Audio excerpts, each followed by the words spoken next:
High everyone I Moumita welcome back to my channel. आज आमी share करब नोटे शाक चच्चड़ी।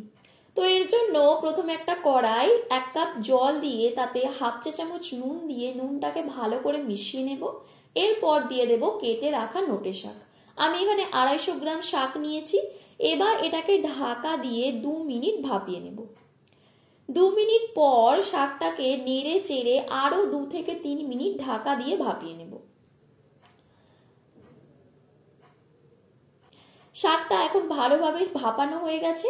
এবার এটাকে তুলে ভালো করে জল নিংড়ে রেখে দেব।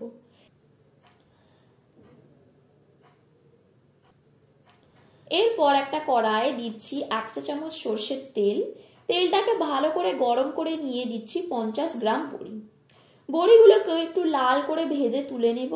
এরপর কড়াই আরো 1 চামচ তেল দিয়ে দিচ্ছি একটা তেজপাতা, একটা শুকনো লঙ্কা আর সামান্য 5 ফোড়ন।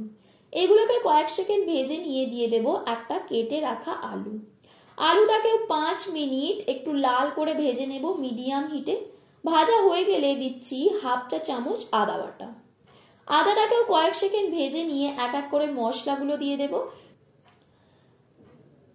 দিচ্ছি হাফ চা চামচ নুন, হাফ চা চামচ হলুদ গুঁড়ো, হাফ চা চামচ লঙ্কা গুঁড়ো, হাফ চা চামচ জিরে গুঁড়ো আর হাফ চা চামচ ধনে গুঁড়ো।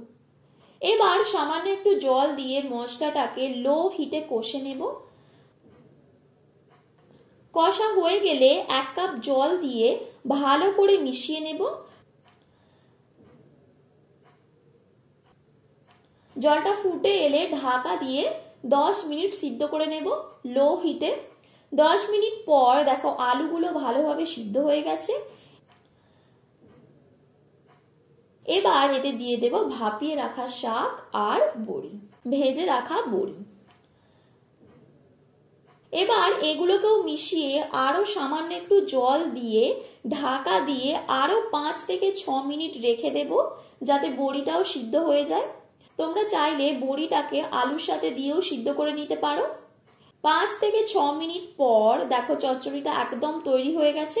এবার এটাকে একটু ঘেটে মাখা মাখা করে নামিয়ে নেব। তো দেখো খুব সহজেই হয়ে গেল নোটে শাক চচ্চড়ি। তো রেসিপিটা ভালো লেগে থাকলে ভিডিওটিকে লাইক ও শেয়ার করে দিও। আর তোমরা কমেন্ট করে জানিও আর কি কি রেসিপি চাও, আর চ্যানেলটিকেও সাবস্ক্রাইব করে দিও।